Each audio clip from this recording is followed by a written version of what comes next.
Namaskar. Hello and welcome to PGurus channel. I'm your host Sree Iyer. Today I have two guests joining me, 𝗤𝗏 𝗏 and 𝗤𝗏𝘅 𝗤𝘀𝘆. A lot of events happened this week in Washington, D.C. and we're going to be listening to 𝗤𝗏 because he had some questions at the Department of State briefing, one of the briefings, and a lot of things happened after that. So to know all about this and more, let's welcome our two guests, 𝗤𝗏 𝗏 and 𝗤𝗏𝘅 𝗤𝘀𝘆. 𝗤𝗏, 𝗤𝗏𝘅, namaskar and welcome to PGurus channel.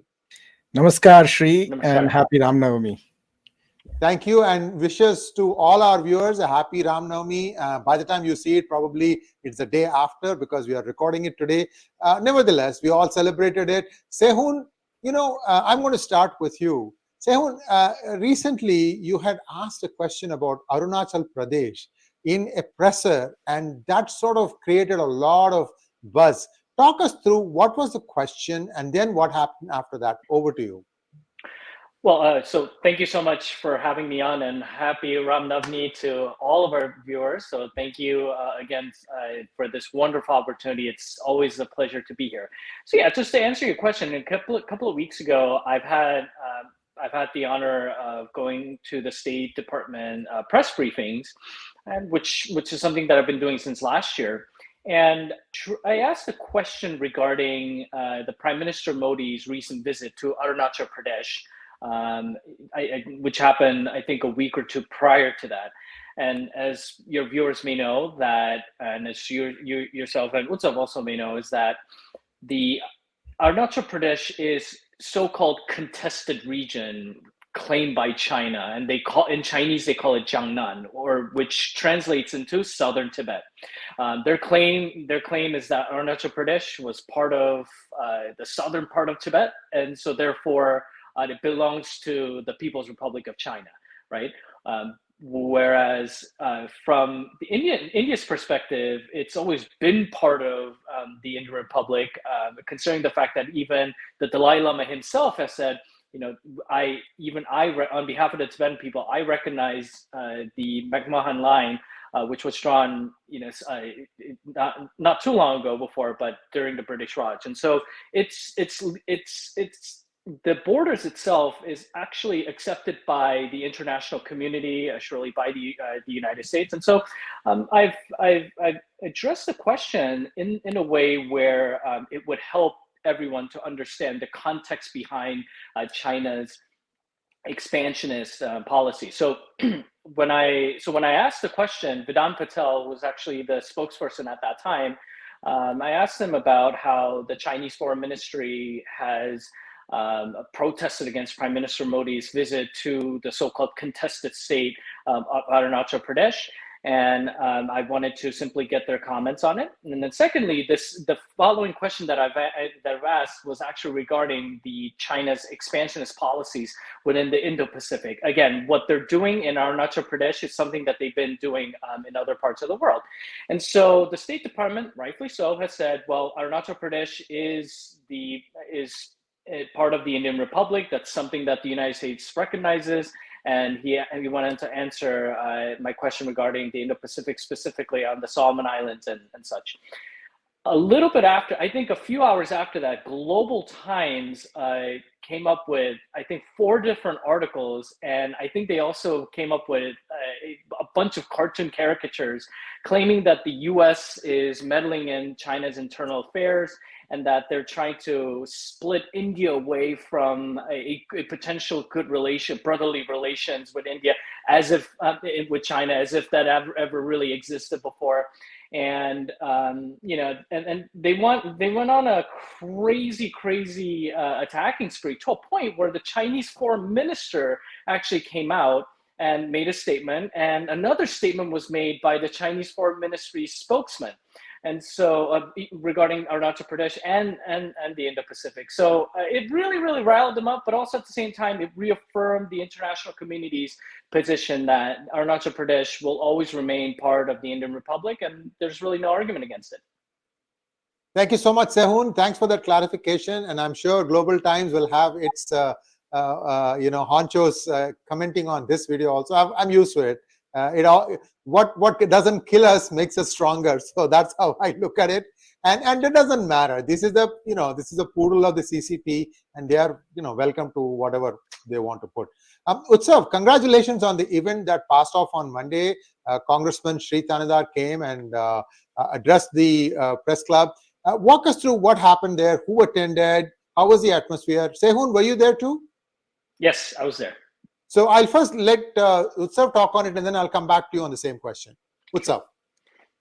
Thank you, Sree. And so we had a very good press conference. Unfortunately, because of the Israel-Iran situation, there was slightly lesser expected media than we expected, because everybody is now focused on Iran and Israel and what's happening there. But the press conference was about the resolution that was introduced by Congressman Sree 𝗤𝗏𝗏𝗏, H-Res 1131, celebrating American Hindus and condemning rising anti-Hindu hate. So it's a very nice resolution. It's very important for the community, because for the first time, the US Congress, or at least members of the US Congress, are acknowledging formally on record that there is rising anti-Hindu hate in America, which brings into focus many things that are happening across America, including SB 403 and attacks on temples and so on and so forth. And on our Hindu Action website, we have the entire presentation actually by Congressman 𝗤𝗏𝗏𝗏, including the question answer session, which thankfully Sehun was recording as a journalist. So Sehun recorded it, and it was very well done. And I invite guests to look at it. And of course, Sree, you have all the rights to share it whenever you want, use it whenever you want. It was very, very well received. There were leaders of the community. People flew in from California. People flew in from all over the country.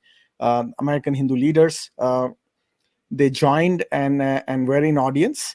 And it was to show that the community stands for the resolution that has come together. And it's the beginning of a journey that I think will be long, but it has at least started. We were expecting trouble. Guess what? The day before, an organization named quote unquote Hindus for Human Rights, oxymoron, which I'm sure your audience knows very well, has a long history of working with Islamists, not just any Islamists, but Islamists who were directly involved in the 1971 genocide in Bangladesh of 3 million people. They're very well known. They work with the extreme left, have funding from billionaires. So they made a press release directly targeting Hindu Action, saying that this is bad, the Hindu Action is bad, the resolution is bad. So basically everything about it is bad. And then of course there's a very now famous person called Peter Frederick.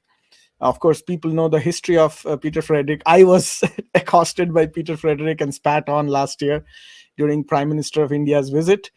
So he also RSVP'd and wrote a cryptic note for us that he's going to make the press conference memorable or something like that. So we were cautious. We take people seriously, those who threaten us, because they have done us in the past.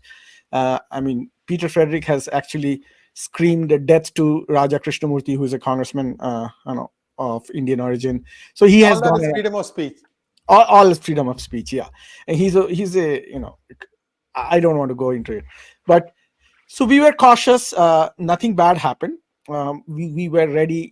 If these people showed up, we would have welcomed them the way they deserve, and we were ready for it. So it was a very good event overall. And Sehun can add more details, but you should hear Sree 𝗤𝗏𝗏𝗏 speak about the issues, about it not just being about American Hindus, even though the resolution is about American Hindus. It is about ensuring that America has the moral compass pointing in the right direction, and that is what the resolution is about. And it strengthens the values that America stands for. So that was the gist of how it went. So we are very happy. Now our next goal is to get co-sponsors of the resolution. And so if our American audiences are listening, call your member of Congress to co-sponsor it. Thank you so much, Utsav. I have one question to ask you, but first I'll let Sehun describe to us his experience of this event. So this event, like Utsav have said, it went extremely well, very, very smooth. We had people flying in from all over the place.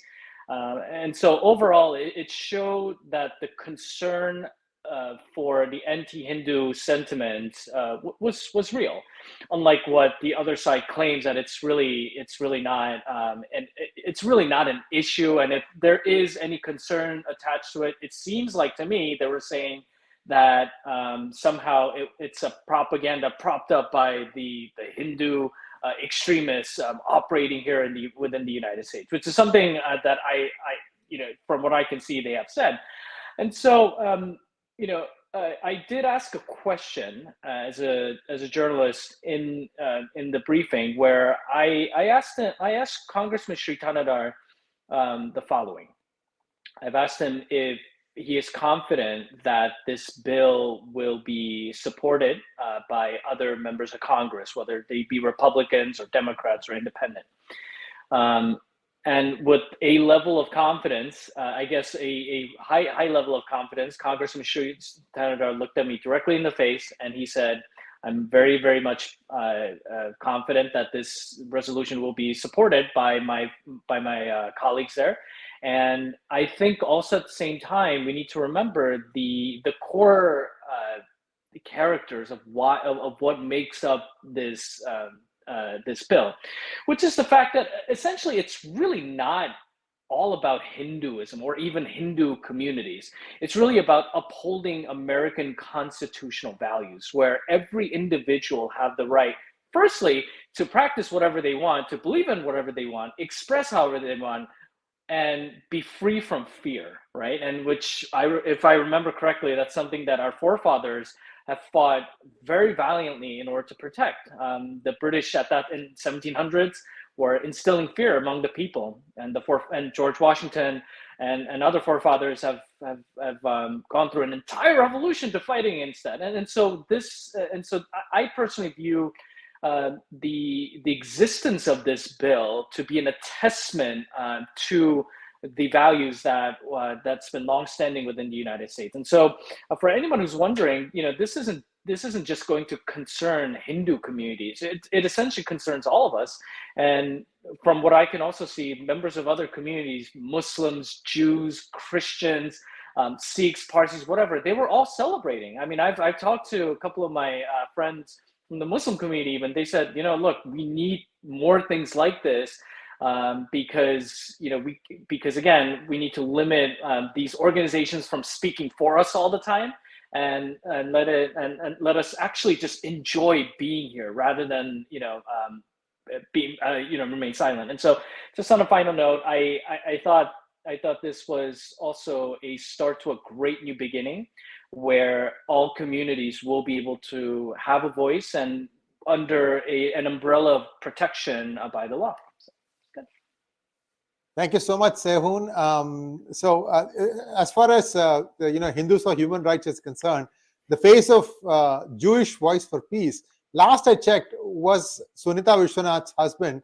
And in my book, both these are oxymorons. So I want all of you to do your diligence. Name doesn't mean much. You need to go in and look at what they have done, what is their past record. That way, I have no problem if somebody wants to donate to Hindus for Human Rights, but do so with your eyes wide open. Don't look at the name and then immediately go and donate to them. Just do your research is all I'm going to say. And, they don't really need the common man's donation also. If you look at their tax receipts, they get money from places where they don't need average people's donations. Utsav, was Peter Frederick a show or a no-show? A no-show. Sehun and myself were eagerly waiting to see him. I miss him spitting on me again. Well, viewers, we would like you to comment on this, because if you happen to be watching from the United States, I think what Utsav said makes perfect sense. Sehun and Utsav, you need to start writing to your congressman to get behind some of these resolutions where we celebrate the diversity of the United States. It's the rights of its citizens to practice whatever they want and to be able to live freely. And this is guaranteed in under our constitution. And should Sree Iyer, introduce a bill that the congressmen and women of your district should get behind it. So I urge all Indian Americans watching this video to do, contact. It's very easy. You just need to write 4 lines saying that please support HR 1131. I mean, we are going to give you an update in case the number changes. It should not, but then time is running out, right? It's only like 4 months left before things kind of cool down again, because elections will be right around the corner. But do that little extra thing. Write to your local congressman and woman and say that should this thing be introduced, please support. It is introduced. It is introduced. It is in the House. House. It is already introduced. Oh, yes, wonderful. It's fully been introduced. Yeah. Okay, wonderful. So right. Yeah, and co-sponsor it. Ask them to co-sponsor. That's all. Yeah. Wonderful. So write to your local congressman, woman, and ask them to co-sponsor this. A couple of things that are happening that are concerning all Indians, and this is because the elections are upon us. Sehun, I wanted to ask you, what is going on in Myanmar right now? 1,600 Hindus taken hostage along with 120 Buddhists. And we are also getting news that their dwellings have been ransacked. Some have been set on fire. Who is behind this? And is this an attempt, again, by the dragon to try and get India's attention in one direction while something else is going to happen in a different direction? Your thoughts, please. So I think for this, and Utsav can maybe also carry on as well. I'm just gonna give my personal analysis to this. Is the fact that Myanmar has always been a very troubled place, full of great people, but at the same time, the militancy has always existed to a point where it has unfortunately seems to have become the daily part of people's lives. And again, Myanmar, when we say Myanmar, we have to also remember that there are many ethnic groups in there. And unfortunately, a lot of these ethnic groups have their own agendas that they want to live by. And unfortunately, with the current situation where the Buddhists and the Hindus, and I would even say to a certain extent Christians as well, have been targeted by a lot of these Islamist groups. Now, again, we need to understand that it's not just a black and white issue, but what is clear is that there are groups within the country where their agenda is to spread their ideology, their extremist ideology, and in the context of Islam. And what they want to do is they want to create their own bases for for what they would call as their own little ummah within Myanmar. And so classic case, what has happened was they kill off all their fellow Muslims who protested against that, and now they're going after all what they would call the infidels. And again, this is also another very important note is that Myanmar is a very deeply dharmic country, right? And so when you have to remember when Islam was spreading back in the day, through all these war tribesmen or people who were aided by the Arab invaders at that time, they've always looked at Myanmar and also all of India and Southeast Asia as that one frontier that they couldn't fully absorb. And so that sentiment is always, from what I can look at it, that sentiment has always has been within some of the communities that exist till today. And unfortunately, it prevents ordinary members from that community to just even step outside of their own box and really just be like any other citizens. And so going back to the 𝗤𝙑 situation, I believe that this is their way of telling the world that their own takeover of that region has begun, which I don't think is realistic. But also at the same time, there is a huge possibility that they're being aided by another power. And again, classic point. I will just give an example. The Chinese Communist Party is extremely notorious for aiding all types of terrorist groups throughout the century, right? So they had In fact, they were the first ones to support the Taliban when they first came into power and such. And so I think we need to really look into who's aiding these guys. And also at the same time, I would even say this: if on top of supporting this bill, if for those who are interested, also please bring this issue up with your congressman, because again, the Dharmic community in Myanmar has a deep root that is about to be annihilated if something is not done. And what I mean by annihilation is a literal annihilation of human lives. And that's something that people just need to remember. And I'll let Utsav give more of a context to that as well. Utsav, over to you. So, the history of the Rohingyas, the Rakhine state, the separatist movement there, as well as what is happening in Myanmar. So it is a continuous set of events that has been going on for at least the last 70 years in different degrees. So during the British rule over that entire region, because the British were ruling Myanmar also as part of their larger Indian rule. And, the Rangoon was part of the British colony too. So at that time, there was a huge migration of Bengali-speaking Muslims from what is today Bangladesh. In those days, it was part of India as well, and then became part of Pakistan, to what is the Rakhine state in Myanmar. And they became native to that region, and then their numbers increased, obviously, and over a period of time, they became significant numbers in that region known as the Rakhine state. Now, over the last couple of years, there has been an increasing separatist movement there.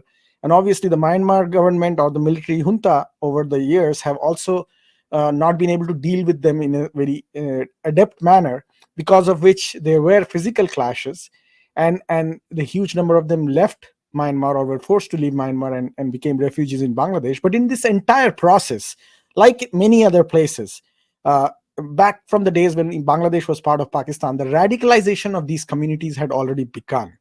So many of these individual groups from Rakhine state who are called Rohingyas, and they are, some of them even moved to India, they are radicalized. And back in 2017, in October, there were actually incidences when about 90 Hindus, many women and children amongst them, were killed by the so-called Rohingyas. At least the radicals amongst them were involved in the killing. And about 500 of them were rescued by the Myanmar army in those days. That was back in 2017.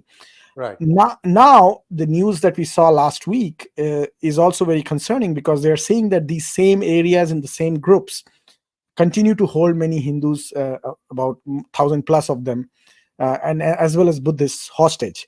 Now, we have to understand that many of these radicalized Islamist groups, as Sehun pointed out, have multiple influencers from around the world, multiple backers around the world, each one of them trying to jostle to influence that region, because it's a strategically important region. China being one of the bigger ones. I have even seen Turkey play a role in they usually go there as giving aid, but many other things follow. So Turkey has been involved in that area. So it's a mess there. And as Sehun pointed out, Myanmar is a country that is a dharmic brother for all of us. The Hindu, Buddhist, larger dharmic umbrella spans across the Indo-Pacific. And as Sree, as you know, over the last couple of months, we have been trying to bring our communities together as part of this effort to bring the Indo-Pacific together. Because this dharmic narrative can be a serious geopolitical narrative as well, and not just be a spiritual narrative. And this geopolitical narrative has withstood the test of time. And our Ramayana exhibition in Capitol Hill on January 10th, we highlighted that no matter what colonization has happened, no matter what religion has taken over, the Ramayana persists as one of the binding elements across the Indo-Pacific. And it is time that, whether it is not just Myanmar, but across the Indo-Pacific, we do bring together this dharmic understanding and alliance.